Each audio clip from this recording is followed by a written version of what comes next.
Friends, आज का chapter है कार्बन एवं उसके यौगिक। तो कार्बन और इसके यौगिक का हम मेन मतलब टॉपिक पढ़ेंगे, रीड करेंगे। कार्बन में आबंधन एवं सहयोजी आबंध, मतलब इसमें कार्बन में आबंधन एवं सहयोजी आबंध के बारे में पढ़ेंगे। तो इसमें बताया गया कि पिछले चैप्टर में हमने कैसे इलेक्ट्रॉन परमाणु मतलब उसके बारे में पढ़े थे आगे, तो ये बताया गया है इसमें।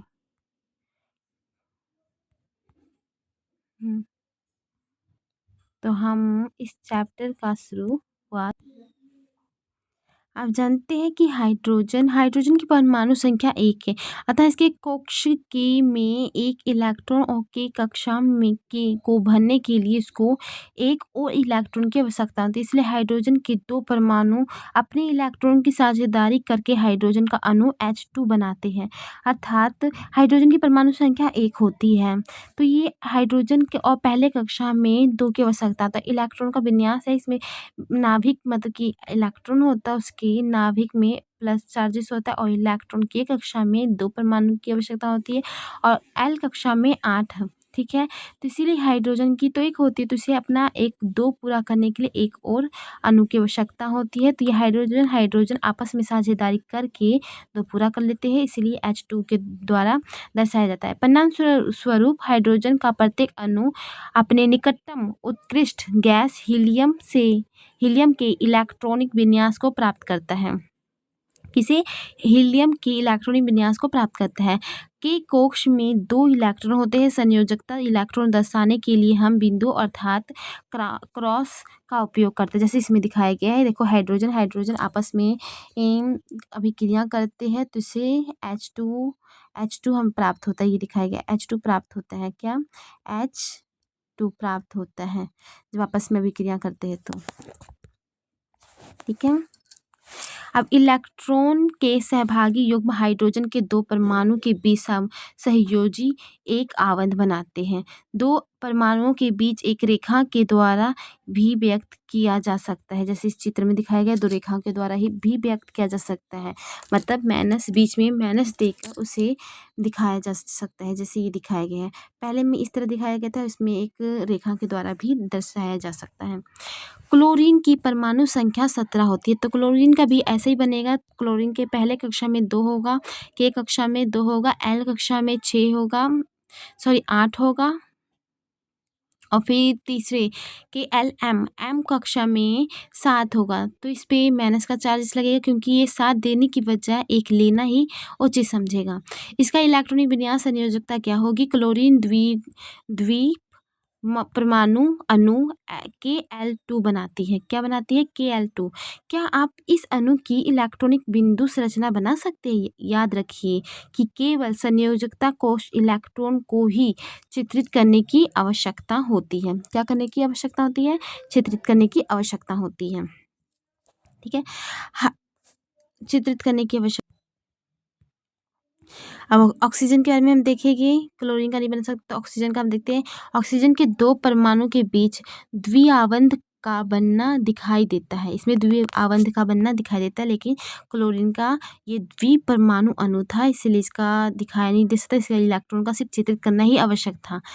तो इसलिए इलेक्ट्रॉन ऐसा इसलिए होता है क्योंकि ऑक्सीजन के परमाणु के एल कक्ष में 6 इलेक्ट्रॉन होता है, मतलब ऑक्सीजन के 2 परमाणु के बीच द्विआबंध का बनना दिखाई देता है, इसलिए ऑक्सीजन के परमाणु के एल कक्ष में 6 इलेक्ट्रॉन होते हैं, अर्थात ऑक्सीजन का परमाणु संख्या कितना होता है? 8। तो पहले कक्षा के कक्षा में कितना होता है इलेक्ट्रॉन का, मतलब इलेक्ट्रॉन होता है तो 2 होता है, और फिर दूसरे कक्षा में 6 होता है।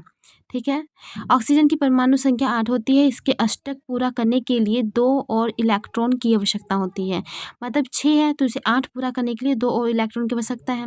अतः ऑक्सीजन का प्रत्येक परमाणु ऑक्सीजन के अन्य परमाणु के साथ 2 इलेक्ट्रॉन की साझेदारी करता है, अर्थात ये मतलब अन्य परमाणुओं के साथ मतलब अन्य ऑक्सीजन के ही परमाणु के साथ साझेदारी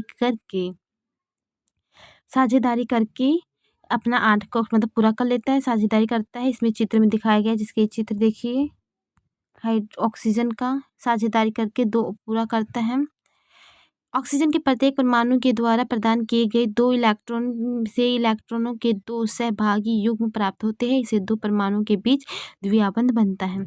क्या अब आप जल के अणु को चित्रित कर सकते हैं? इसमें ऑक्सीजन के एक परमाणु एवं हाइड्रोजन के 2 परमाणु के बीच आबंध की प्रकृति को दर्शाया गया है। इस अणु में एक आबंध है अर्थात द्विआबंध है। इसमें पूछा जा रहा है एक आबंध है या द्विआबंध है।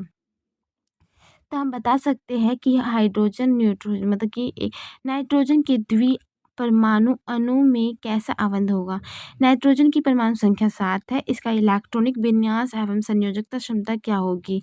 अष्टक प्राप्त करने के लिए नाइट्रोजन के एक अणु में नाइट्रोजन का प्रत्येक परमाणु 3 इलेक्ट्रॉन देता है। मतलब अपना अष्टक पूरा करने के लिए नाइट्रोजन के एक अणु में इलेक्ट्रॉन का प्रत्येक परमाणु 3 इलेक्ट्रॉन देता है। जिससे इलेक्ट्रॉन के 3 सहभागी युग्म प्राप्त होते हैं। इसे 2 परमाणु के बीच त्रिआबंध का बनना कहा जाता है। किसका? त्रिआबंध का बनना कहा जाता है। N2 की इलेक्ट्रॉन बिंदु संरचना इसके त्रिआबंध को चित्र के द्वारा दर्शाया गया है। देखो 4.4 में दिखाया गया है नाइट्रोजन के 2 परमाणुओं के बीच त्रिआबंध। इसमें त्रिआबंध का बनता है, क्या बनता है? त्रिआबंध। तो इसके पहले कक्षा में 7 होता है, दूसरे में 5 होता है। मतलब 8 पूरा होने के लिए उसे 8 पूरा होने के लिए इसे 3 परमाणुओं की आवश्यकता होती है। तो ये 3 नाइट्रोजन के साथ अभिक्रिया मतलब करके आपस में ले लेते हैं 3 परमाणु। तो ये त्रिआबंध बनता है। क्या बनता है? त्रिआबंध। 3 परमाणु लेता है, त्रिआबंध बनता है। अमोनियम के अणु का सूत्र NH3 है। तो पहला हमें इसका सूत्र देखना है क्या है। अमोनियम के अणु का सूत्र क्या है? NH3। क्या है? NH3। क्या आप इस अणु की इलेक्ट्रॉनिक बिंदु संरचना को चित्रित कर सकते हैं? अमोनियम के हमें इलेक्ट्रॉन बिंदु संरचना को हम चित्रित करना है। अमोनियम जिससे यह दर्शाया गया है कि कैसे सभी 4 परमाणु की उत्कृष्ट गैस विन्यास की स्थिति प्राप्त करती है। गैस विन्यास की स्थिति प्राप्त की इन अणुओं में एक अर्थात त्रिकोण सा आबंध होगा। अब हम मेथेन को देखते हैं जो कार्बन का यौगिक है। ईंधन के रूप में मेथेन का अधिकाधिक उपयोग होते हैं तथा यह बायोगैस और स्पीडिक प्राकृतिक गैस CNG क्या बायोगैस या स्पीडिक प्राकृतिक गैस का प्रमुख घटक है। कौन? मेथेन। यह कार्बन के सर्वाधिक सरल यौगिकों में से एक है। मेथेन का सूत्र CH4 है। क्या है? CH4। मेथेन का सूत्र क्या है? CH4। जैसे कि आप जानते हैं कि हाइड्रोजन की संयोजकता 1 है। हाइड्रोजन की संयोजकता कितना है? 1। कार्बन चतुर संयोजक है। कार्बन क्या है? चतुर संयोजक है क्योंकि इसमें 4 संयोजकता इलेक्ट्रॉन होते हैं। 4 संयोजकता क्या होता है? इलेक्ट्रॉन होते हैं क्योंकि ये 4 दे सकते हैं, ये ले सकता है। कितना होते हैं? 4। हाइड्रोजन के 4 परमाणुओं के साथ करता है जैसे चित्र पॉइंट में दिखाए गए हैं कि यही कैसे कार्बन है 4 के साथ करता है। इसका कितना होता है संयोजकता? 4। तो ये 4 हाइड्रोजन से एक ले लेता है। तो हाइड्रोजन की मात्रा कितना? 4 होता है।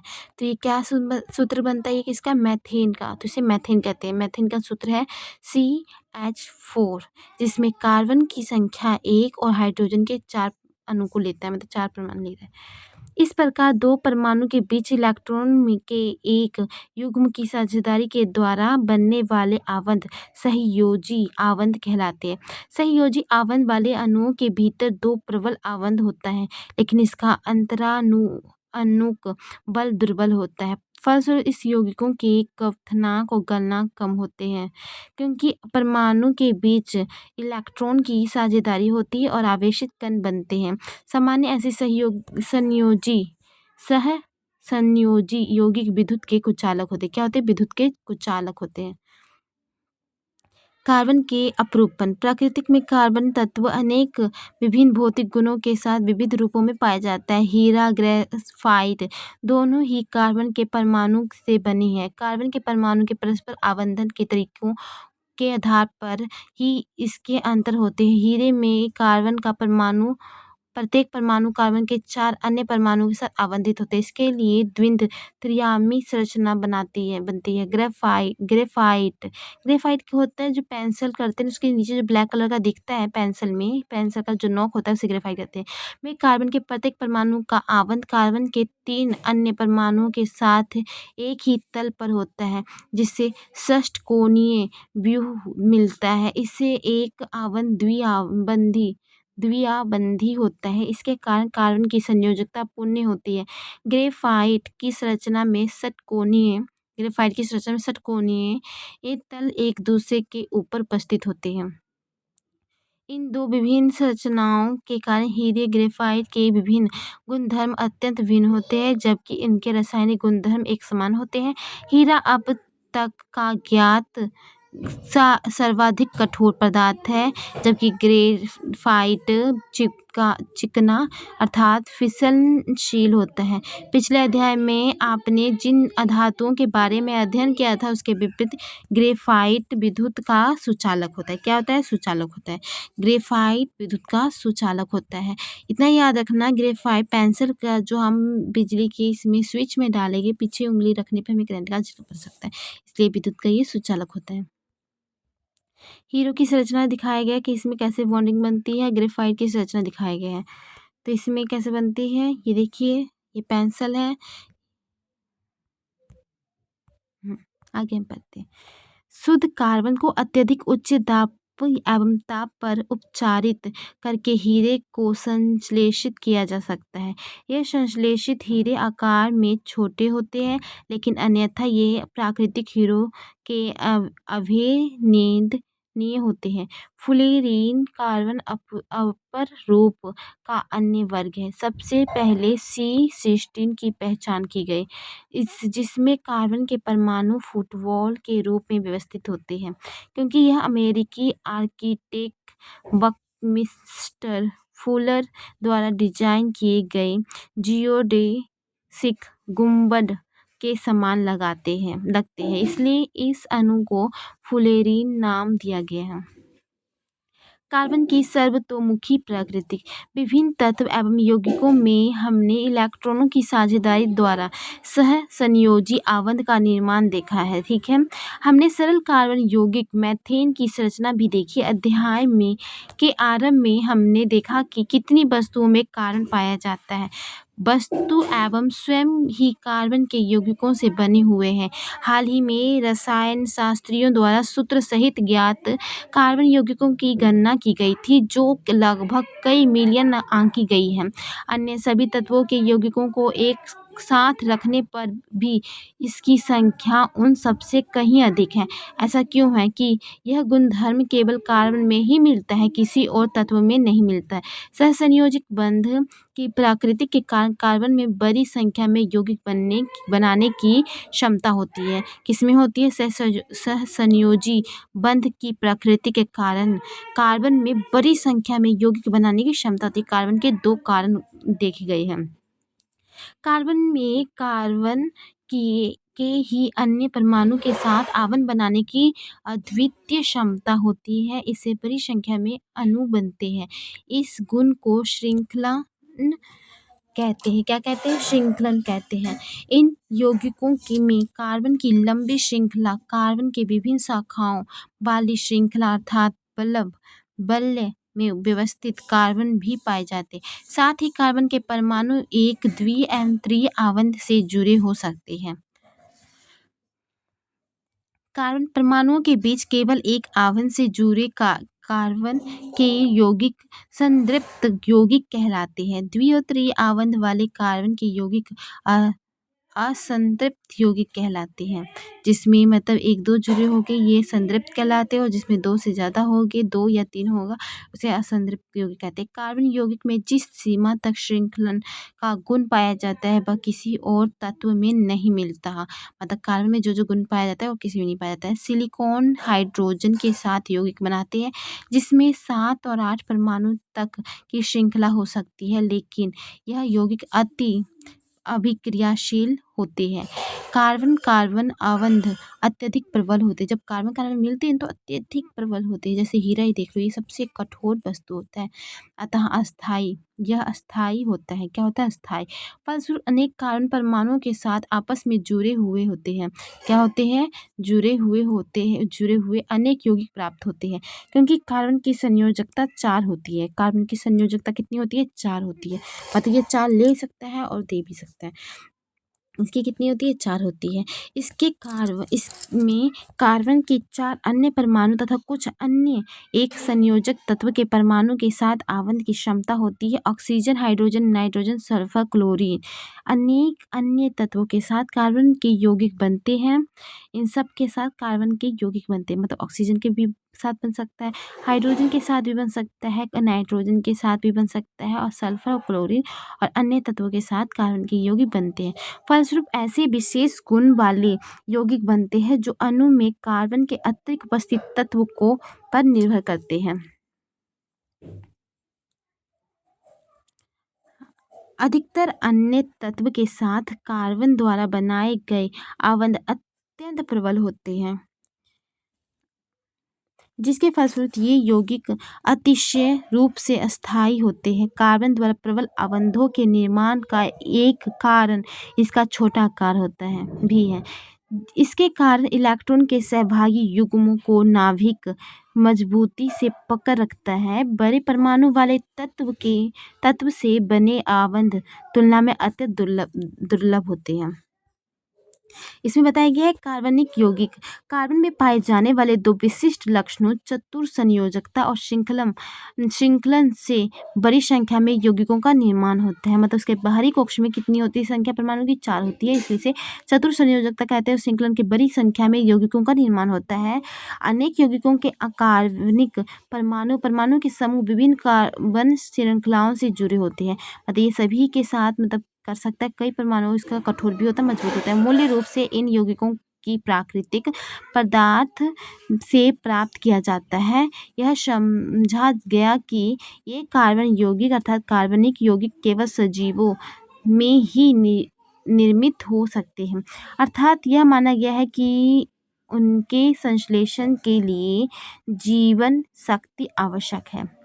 1828 में फ्रेडरिक बोहलर ने अमोनियम साइनेट से यूरिया बनाकर इसे असत्य प्रमाणित किया, लेकिन अकार्बनिक कार्बोनेट, बाइकार्बोनेट लवणों के अतिरिक्त सभी कार्बन यौगिकों का अध्ययन अभी भी कार्बनिक रसायन के अंतर्गत होते हैं। संतृप्त और असंतृप्त कार्बन यौगिक। मीथेन की संरचना हम पहले ही समझ चुके हैं। कार्बन एवं हाइड्रोजन से बनने वाला अन्य यौगिक एथेन है। क्या है? एथेन, जिसका सूत्र है C2H2। मतलब कार्बन के 2 परमाणु और हाइड्रोजन के 6। सरल कार्बन यौगिकों की संरचना प्राप्त करने के लिए सबसे पहले कार्बन के परमाणुओं का एक आवंध के द्वारा आपस में जोड़ा जाता है।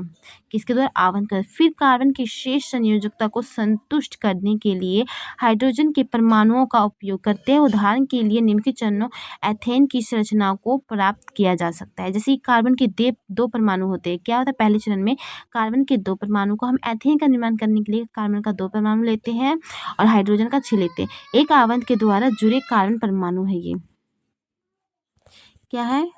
एक आवंध द्वारा जुड़े परमाणु है। प्रत्येक कार्बन परमाणु के 3 संयोजकता असंतुष्टि रहती है।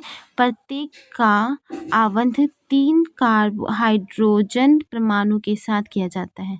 इसे निम्नलिखित प्राप्त होते हैं। जैसे कि देख लो, 2 के साथ हाइड्रोजन का लिया गया है। आपको पता है ना, हाइड्रोजन के साथ अपना कक्ष पूरा करने के लिए कितना लेगा? 3 लिया है इसने, तो 6। तो एथेन की इलेक्ट्रॉनिक बिंदु की संरचना क्या है? कार्बन आपस में एक दूसरे से मिलते हैं तो 4 हाइड्रोजन के अणु लेते हैं और एक आप खुद से ही ले लेते हैं। तो ये संरचना दिखाए गए हैं।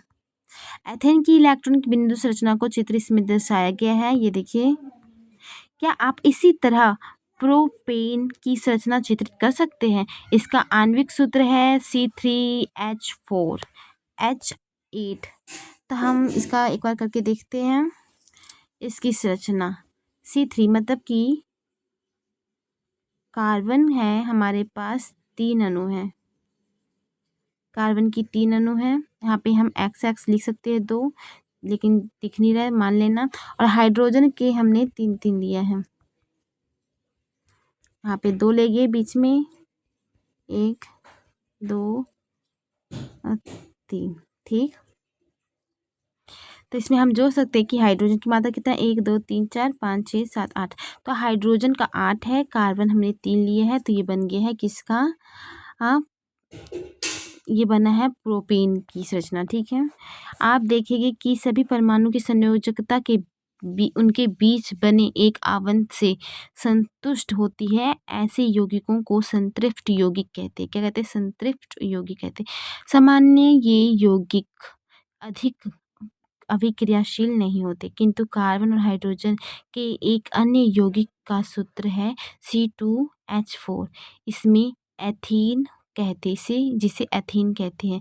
C2H4 को एथीन कहते हैं। इन अणु को कैसे चित्रित कर सकते हैं, हम पहले जैसी चक्रवृद्धि विधि अपनाते हैं। इसे भी ऐसे हम संचित कर सकते हैं। देखिए, एक आवंत के द्वारा जुड़े कार्बन परमाणु, हम देखेंगे कि प्रति कार्बन परमाणु की एक संयोजकता असंतुष्ट रहती है, जिसको संतुष्ट किया जा सकता है जब दो कार्बनों के बीच द्विआवंत, मतलब दो कार्बनों के बीच जब द्विआवंत हो, जिससे हमें निम्नलिखित प्राप्त होता है। द्विआवंत बना है, ये में एथीन की इलेक्ट्रॉनिक बिंदु संरचना दर्शाए गए हैं। किसका, एथीन का बिंदु संरचना दर्शाए गए हैं। हाइड्रोजन एवं कार्बन की एक अन्य यौगिक का सूत्र है C2H2, जिसे एथाइन कहते हैं। क्या कहते हैं, एथाइन। क्या आप एथाइन की इलेक्ट्रॉनिक बिंदु संरचना का चित्रण कर सकते हैं। इसकी संयोजकता को संतुष्ट करने के लिए दो कार्बन परमाणु के बीच कितने आवंत आवश्यक होते हैं। कार्बन परमाणु के बीच इस प्रकार द्वि या त्रिआवंत वाले कार्बन यौगिकों को कार्बन यौगिक कहते हैं। ये संतृप्त कार्बन यौगिकों की तुलना में अधिक अभिक्रियाशील होते हैं। जैसे कि दिखाया गया एथीन की संरचना है ये। श्रृंखलाएं, शाखाएं एवं बल्ले। पिछले खंड में हमने क्रमश 1 2 3 कार्बन परमाणु वाले कार्बन यौगिक मीथेन, एथेन और प्रोपेन की चर्चा की। कार्बन परमाणु की इस प्रकार श्रृंखलाओं में 10 कार्बन परमाणु हो सकते हैं। 6 के नाम और संरचना सारणी इतने में दिया गया है। ये देख लीजिए, कार्बन और हाइड्रोजन के संतृप्त यौगिक और के गुणसूत्र, मतलब सूत्र और उसकी संरचना। जैसे मैथेन में CH4 होता है, इसकी संरचना ये है। Ethane, methane, ethane, propane, butane, pentane और हेक्सेन की ये क्या है, सूत्र है। ये याद कर लेना, एथेन, मैथेन, प्रोपेन।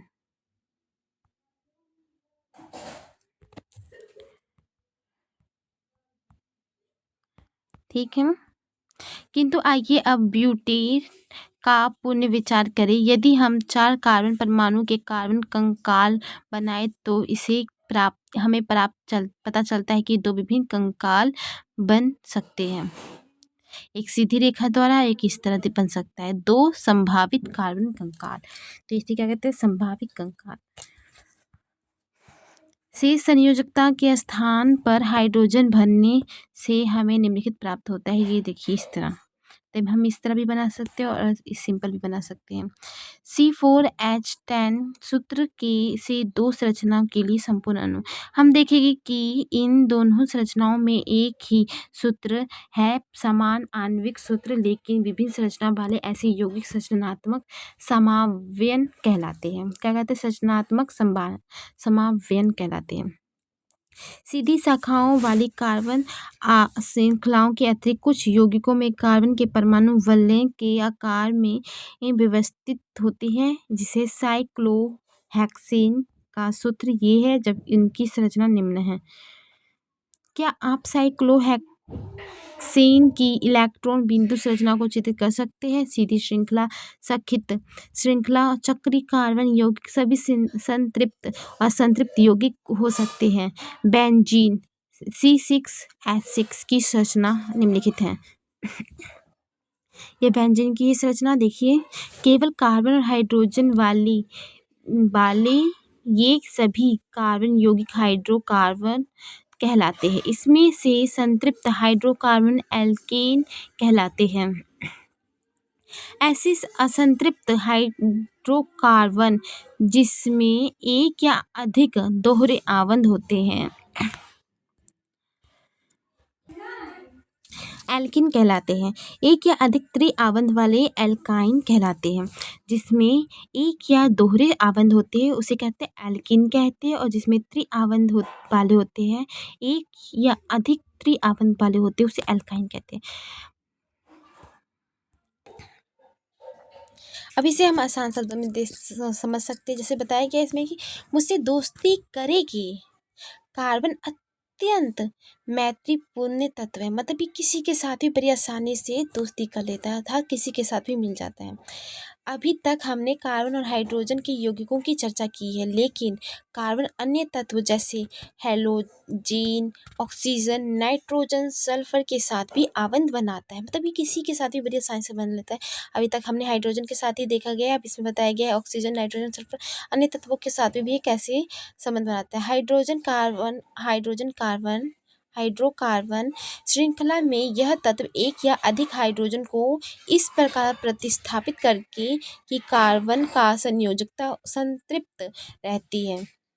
ऐसे यौगिकों में हाइड्रोजन को प्रतिस्थापित करने वाले तत्व को विषम परमाणु कहते हैं।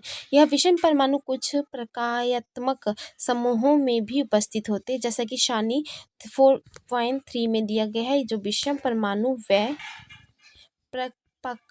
प्रकार्यात्मक समूह जिसमें यह उपस्थित होते हैं, यौगिकों को विशिष्ट गुण प्रदान करते हैं। यह गुण कार्बन श्रृंखला की लंबाई प्रकृति पर निर्भर नहीं होते, फलस्वरूप यह प्रकार्यात्मक समूह कहलाते हैं। क्या कहते हैं? प्रकार्यात्मक समूह।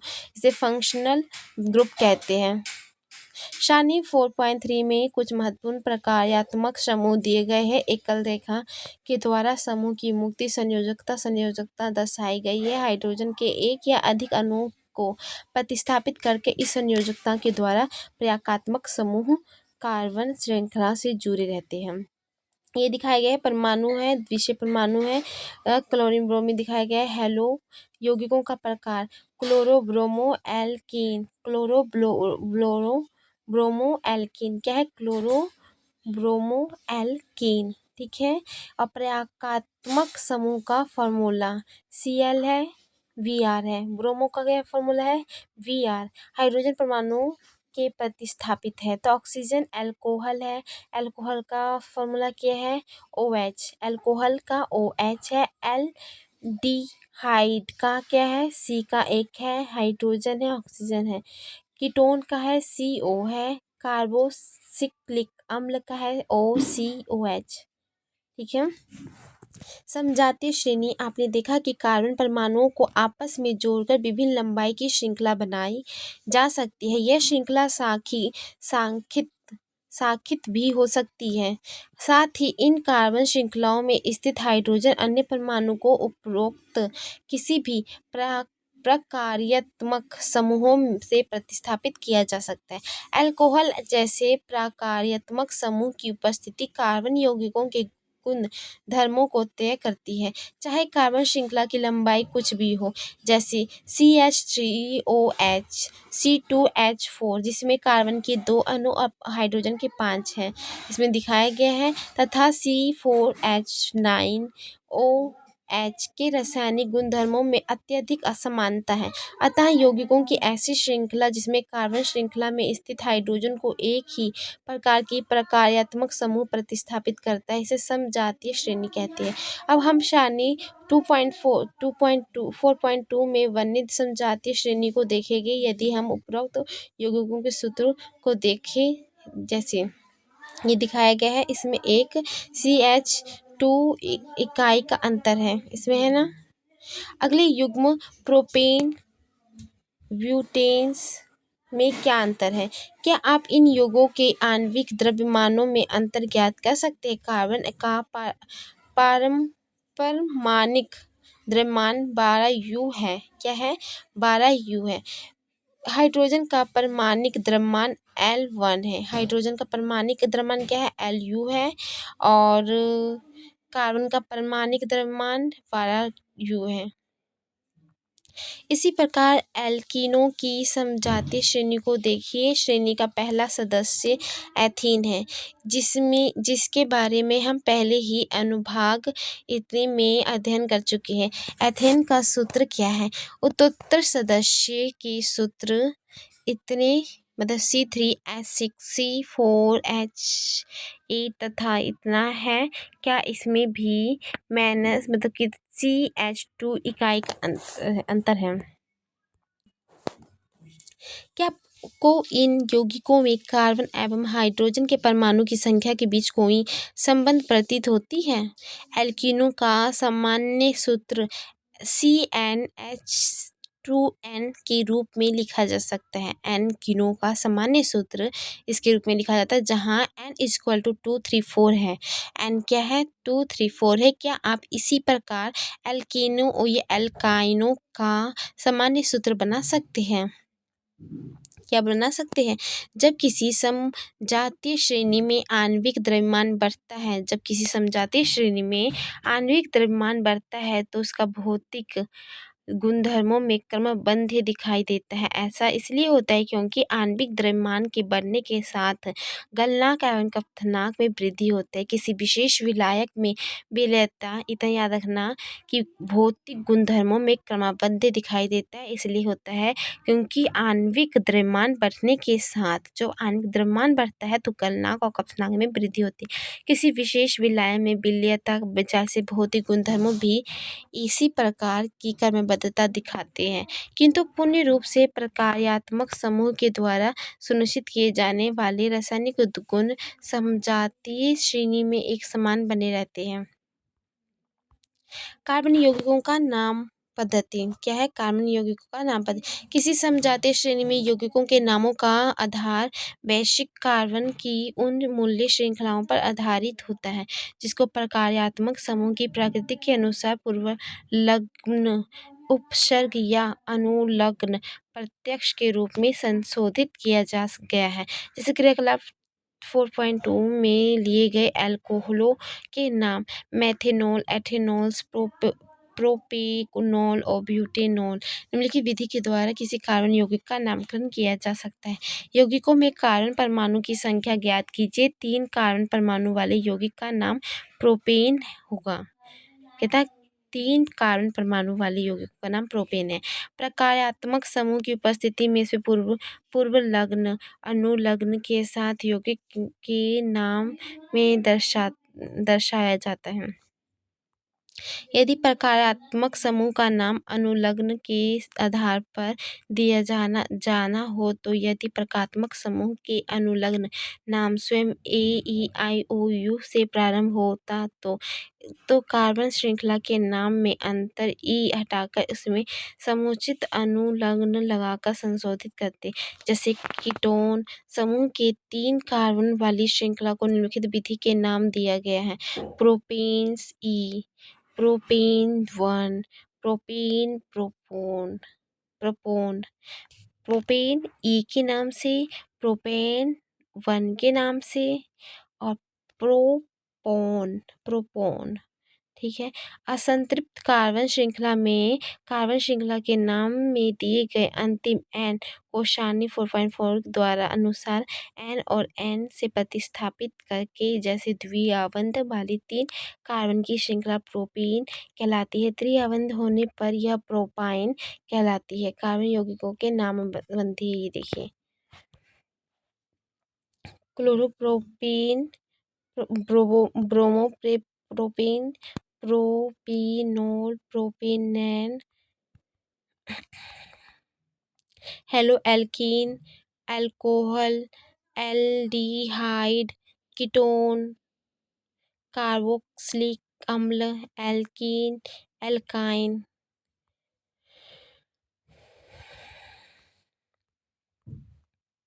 कार्बन यौगिकों के रासायनिक गुणधर्म। इस भाग में हम कार्बन यौगिकों के कुछ रासायनिक गुणधर्मों का अध्ययन करेंगे, क्योंकि हमने हमारे द्वारा उपयोग में लाए जाने वाले अधिकांश ईंधन कार्बन और उसके यौगिक होते हैं। अतः सर्वप्रथम हम दहन के विषय में पढ़ेंगे। दहन, अब हम पढ़ेंगे दहन क्या होता है। दहन अपने सभी अपरूपों में कार्बन ऑक्सीजन में दहन करके ऊष्मा और प्रकाश के साथ कार्बन डाइऑक्साइड देता है। क्या देता है? कार्बन डाइऑक्साइड देता है। देखिए गाइस, जो कार्बन है ऑक्सीजन में दहन करके, मतलब कार्बन ऑक्सीजन के साथ अभिक्रिया कर ये दहन करके ऊष्मा और प्रकाश के साथ कार्बन डाइऑक्साइड देता है। अर्थात जब कार्बन और ऑक्सीजन आपस में अभिक्रिया करते हैं तो उसे ऊष्मा, प्रकाश और कार्बन डाइऑक्साइड निकलता है। ठीक है, बनता है। दहन पर अधिकांश कार्बन यौगिकों की भी प्रचुर मात्रा में ऊर्जा और प्रकाश को मुक्त करते हैं। क्या? कार्बन यौगिकों में ऊर्जा और प्रकाश, ऊर्जा प्रकाश, ये हमेशा याद रखना। ऊर्जा, प्रकाश और कार्बन डाइऑक्साइड मतलब कि देता है। निम्नलिखित में ऑक्सीजन अभिक्रिया है जिसका अध्ययन आपने पहले अध्ययन कर चुका। देखो, इसमें कार्बन है और ऑक्सीजन है। ऑक्सीजन जब अभिक्रिया किया तो कार्बन डाइऑक्साइड प्लस ऊर्जा तथा प्रकाश भी देता है। तो इसमें है ये, तो इसमें भी यह हुआ, जब भी कार्बन ऑक्सीजन के साथ अभिक्रिया करता है तो ऊर्जा और प्रकाश अवश्य होता है। पहले अध्याय में अध्ययन की गई विधि अभिक्रिया संतुष्ट कीजिए। संतृप्त हाइड्रोकार्बन से सामान्य स्वच्छ ज्वाला निकलेगी। संतृप्त हाइड्रोकार्बन से सामान्य स्वच्छ ज्वाला निकलेगी, जबकि असंतृप्त कार्बन यौगिकों में अत्यंत वाली धुएं वाली पीली ज्वाला निकलेगी। जो संतृप्त कार्बोहाइड्रेट होगा उसमें से स्वच्छ ज्वाला निकलेगी, और संतृप्त कार्बन यौगिकों में अत्यधिक काले रंग में पीली ज्वाला निकलेगी। इसके परिणाम स्वरूप क्रियाकलाप 4.3 में धातु की तस्तरी पर कजली निक्षेपण होगा, लेकिन वायु की आपूर्ति को सीमित कर देने से अपूर्ण दहन होने पर संतृप्त हाइड्रोकार्बनों में से भी कजली ज्वाला निकलेगी। घरों में उपयोग में लाई जाने वाली गैस केरोसिन के स्टोव में से वायु के लिए छिद्र होते हैं, जिसे प्राप्त मात्रा में ऑक्सीजन संतृप्त मिश्रण जलकर स्वच्छ नीली ज्वाला देती है। कौन देती है? नीली ज्वाला। हमेशा देखना, जो क्रासन से जलता उसमें नीली ज्वाला जलती है, नीली ज्वाला देती है। ऑक्सीजन संतृप्त मिश्रण जलकर स्वच्छ नीली ज्वाला देती है। एक देती है स्वच्छ ज्वाला। यदि कभी बर्तनों के तले काले होते हुए दिखाई दे तो इसका अर्थ होगा कि वायु छिद्र अवरुद्ध है तथा ईंधन का व्यर्थ व्यय हो रहा है। कोयले, पेट्रोलियम जैसे ईंधनों में कुछ मात्रा में नाइट्रोजन और सल्फर होती है। इसके दहन के फलस्वरूप सल्फर नाइट्रोजन के ऑक्साइड का निर्माण होता है और पर्यावरण में प्रयुक्त प्रदूषण होता है। जलते हुए ज्वाला उत्पन्न करने के लिए देख लेना, स्क्रीनशॉट ले लो।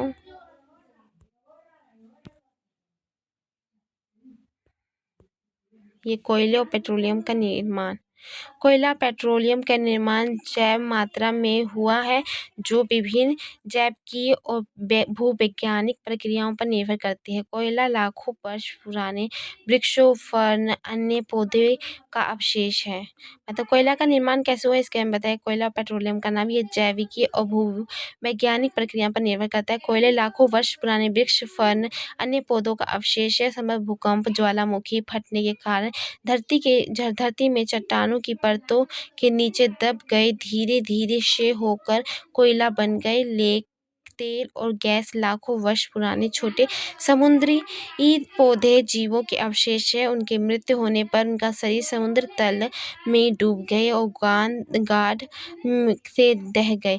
उन मृत अवशेषों पर बैक्टीरिया के आक्रामक के प्रबल दाब के कारण तेल और गैस का निर्माण हुआ। इसी बीच गाद धीरे धीरे दबकर चट्टान बन गया और चट्टान में छिद्रित भागों में तेल गैस का रिसाव हुआ। ये पानी के स्पंज की तरह हम फंस गए। अब अनुसार हम बता सकते हैं कोयले और पेट्रोलियम के जीवाश्म ईंधन क्यों कहते हैं। प्रथम अध्याय में आपने ऑक्सीजन की अभिक्रिया का अध्ययन किया। दहन करने पर कार्बन यौगिकों को सरलता से ऑक्सीकृत किया जा सकता है। दहन करके हम सरलता से ऑक्सीकृत किया सकते हैं। पुण्य ऑक्सीकरण के अतिरिक्त ऐसी अभिक्रिया भी है जिसके अल्कोहल को कार्बोक्सिलिक अम्ल में बदला जा सकता है। ये देखिए, कार्बोक्सिलिक अम्ल में भी बदला जा सकता है। क्षारीय है या अम्लीय है। हम देखेंगे कि कुछ पदार्थ में अन्य पदार्थों को ऑक्सीजन देने की क्षमता होती है। उन पदार्थों को ऑक्सीकारक कहते हैं। जिसे ऑक्सीजन देने की क्षमता होती है उसे ऑक्सीकारक कहते हैं। क्षारीय पोटेशियम परमैंगनेट, अम्लीकृत पोटेशियम डाइक्रोमेट अल्कोहल को अम्लों से ऑक्सीकृत करते हैं, अर्थात ये आरंभिक पदार्थ में ऑक्सीजन जोड़ते हैं, अतः इनको ऑक्सीकारक कहते हैं। संकलन अभिक्रिया पोलेडियम और निकेल जैसे उत्प्रेरकों की उपस्थिति में असंतृप्त हाइड्रोकार्बन हाइड्रोजन जोड़कर संतृप्त हाइड्रोकार्बन देते हैं। उत्प्रेक्षण वे पदार्थ होते हैं जिसके कारण अभिक्रिया भिन्न दर से आगे बढ़ती है। जो अभिक्रिया को प्रारंभिक नहीं करते। निकेल उत्प्रेरक का उपयोग करके साधारणतः वनस्पति तेलों के हाइड्रोजनीकरण में इस अभिक्रिया का उपयोग होता है। वनस्पति तेलों में साधारणतः लंबी असंतृप्त कार्बन श्रृंखला होती है, जबकि जंतु वसा में संतृप्त कार्बन श्रृंखला होती है। आपने देखा कि कुछ विज्ञानों में कहा जाता है कि वनस्पति तेल स्वास्थ्यवर्धक होते हैं। साधारणतः जंतु वसा में संतृप्त वसा अम्ल होते हैं जो स्वास्थ्य के लिए हानिकारक माने जाते हैं। भोजन पकाने के लिए असंतृप्त वसा अम्लों वाले तेलों का उपयोग करना चाहिए। मतलब संतृप्त स्वास्थ्य के लिए हानिकारक माने जाते हैं, भोजन पकाने के लिए असंतृप्त अम्लों वाले तेलों का उपयोग करना चाहिए। अब हमें बताया गया प्रतिस्थापन अभिक्रिया। प्रतिस्थापन संतृप्त हाइड्रोकार्बन अत्यधिक अभिक्रिया होते हैं, अर्थात अधिकांश अभिकर्मकों की उपस्थिति में अक्रिय होते हैं। हम कहाँ थे? प्रतिस्थापन अभिक्रिया। संतृप्त हाइड्रोजन अत्यधिक अभिक्रिय होते हैं, अधिकांश अभिकर्मकों की उपस्थिति में अक्रिय होते हैं। हालांकि सूर्य के प्रकाश की उपस्थिति में अति तीव्र अभिक्रिया में क्लोरीन का हाइड्रोकार्बन में संकलन होता है। क्लोरीन एक एक करके हाइड्रोजन के परमाणुओं का प्रतिस्थापन करती है, इसको प्रतिस्थापन अभिक्रिया कहते हैं। क्लोरीन एक एक कर अपनी परमाणु का प्रतिस्थापन करते उसे प्रतिस्थापन अभिक्रिया कहते हैं। क्योंकि ये एक प्रकार का परमाणु अर्थात परमाणुओं के समूह दूसरे का स्थान लेते हैं। एक प्रकार का परमाणु दूसरे का स्थान लेता है। साधारण उच्च समजातीय एल्केन के साथ अनेक उत्पादों का निर्माण होता है। जैसे ये दिखाया गया है कैसे एक का अपना स्थान छोड़कर दूसरे का स्थान लेते हैं। तो सूर्य के प्रकाश की उपस्थिति में होता है ये।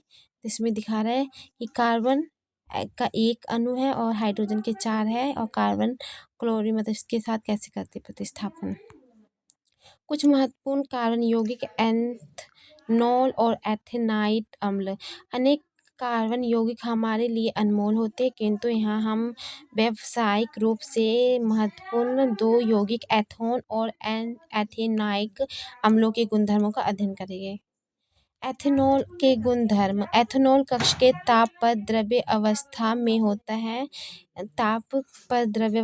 एथेनॉल के गलनांक एवं क्वथनांक के लिए साहित्य में सामान्य एथेनॉल को अल्कोहल कहा जाता है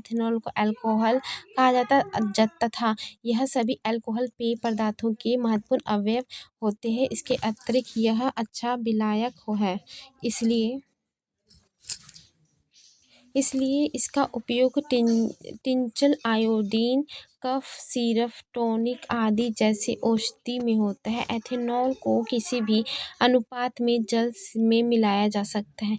तनु एथेनॉल की थोड़ी सी भी मात्रा लेने पर नशा आ जाता है। हालांकि अल्कोहल पीना निंदनीय है, लेकिन सामान्य में बड़े पैमाने पर प्रचलित है। लेकिन शुद्ध एथेनॉल की थोड़ी सी भी मात्रा घातक सिद्ध हो जा सकती है। काफ़ी समय तक अल्कोहल का सेवन करने से स्वास्थ्य संबंधित कई समस्याएं उत्पन्न हो जाती है। एथेनॉल की अभिक्रिया सोडियम के साथ अभिक्रिया, जब 2 सोडियम लिया है इसके साथ अभिक्रिया गैस सोडियम एथॉक्साइड का निर्माण होता है। अल्कोहल सोडियम से अभिक्रिया कर हाइड्रोजन गैस उत्सर्जित करता है। कौन सा गैस? हाइड्रोजन गैस उत्सर्जित करता है। एथेनॉल के साथ अभिक्रिया से दूसरा उत्पाद सोडियम ऑक्साइड बनता है। क्या आप बता सकते हैं कि कौन सा दूसरा पदार्थ धातु से अभिक्रिया कर हाइड्रोजन बनाता है?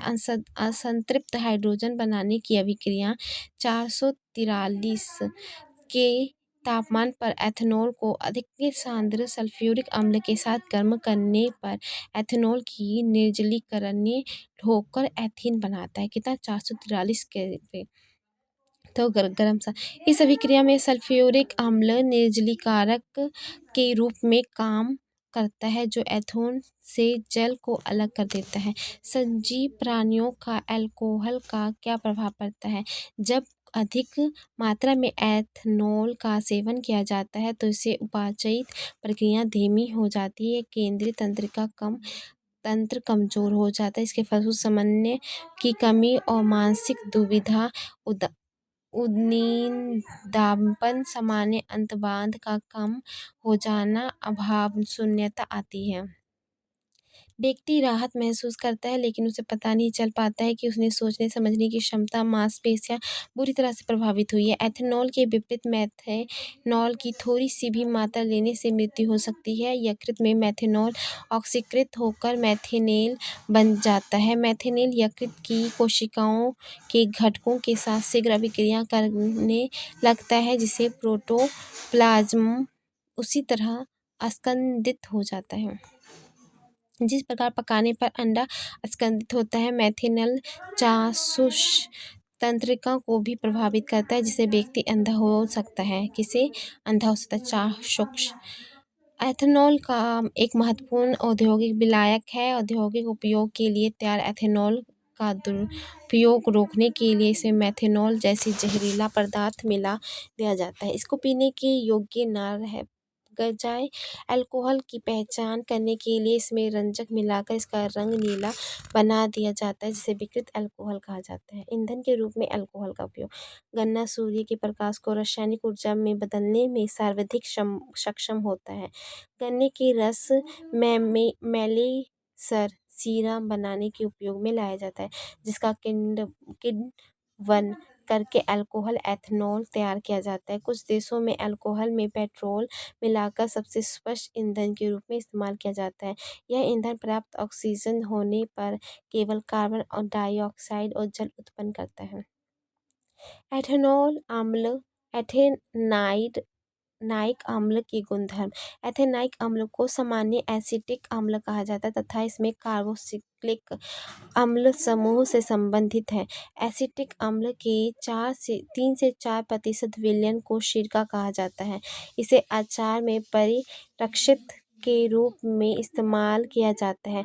शुद्ध एथेनाइक अम्ल का गलनांक 290 कैलोरी होता है। कितना? 290।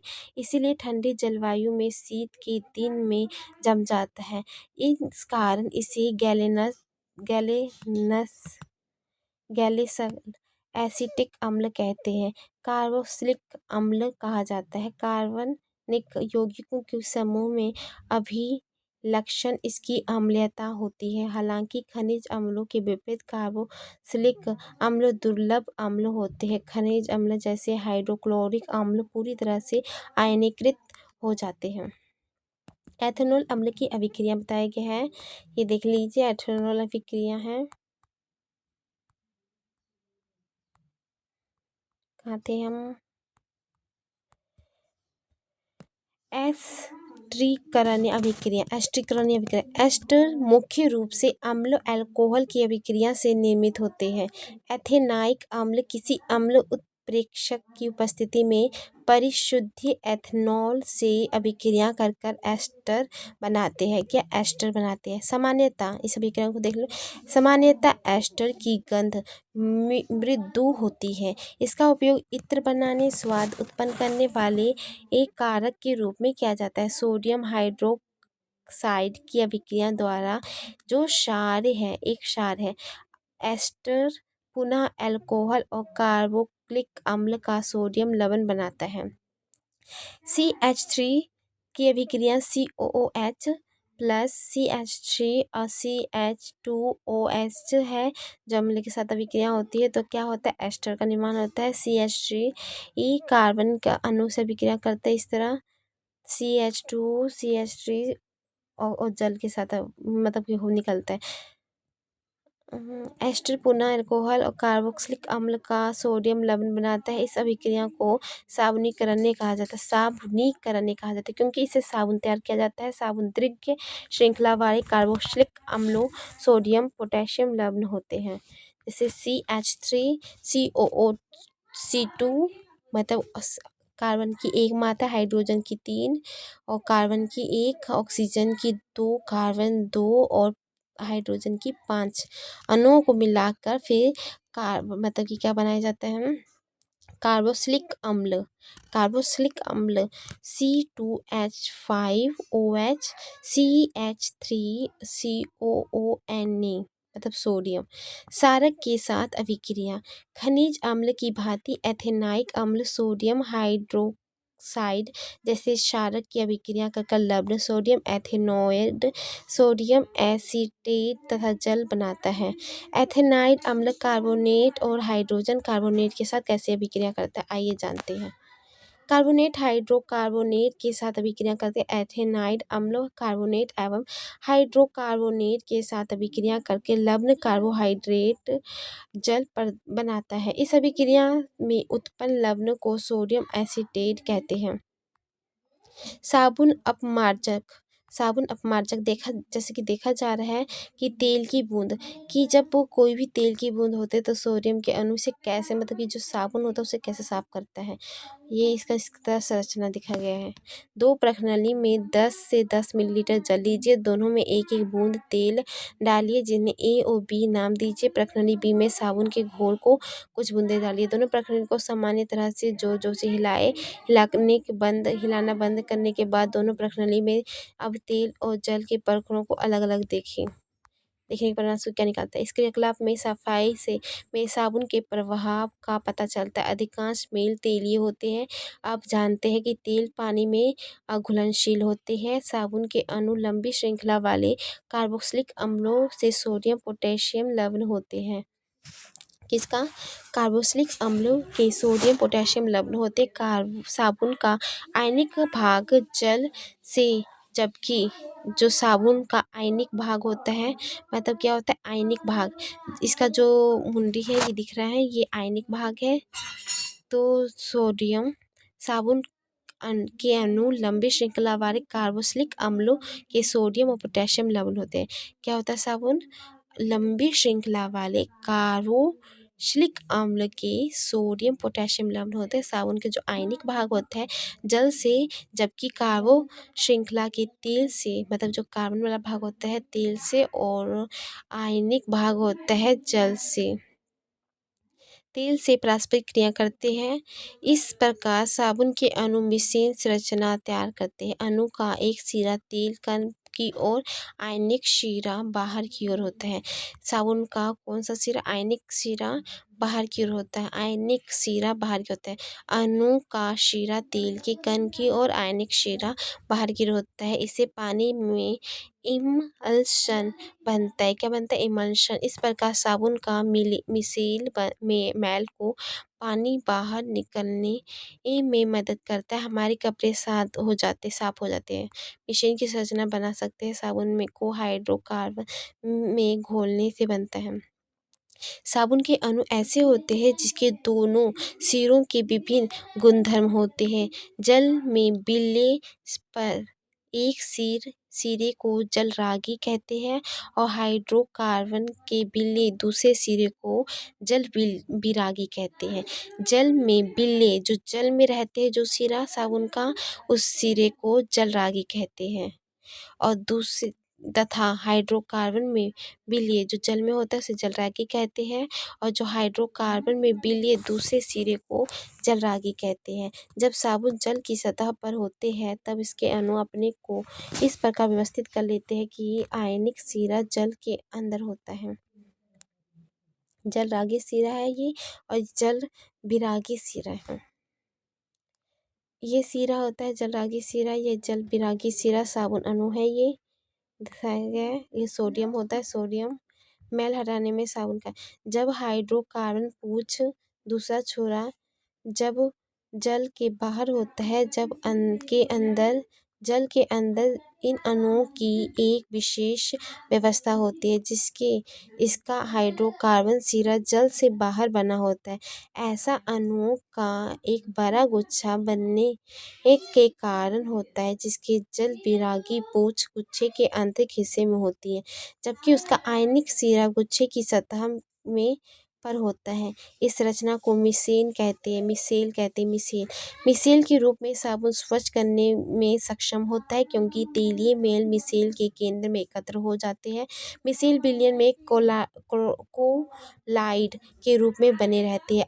आयन विकर्षण के कारण वे अपक्षेपित नहीं होते। इस प्रकार मिसेल में तैरते मैल आसानी से हटा जा सकता है। साबुन में मिसेल प्रकार को परिवर्तित कर सकते हैं। यही कारण कि साबुन का घोल बादल जैसा होता है।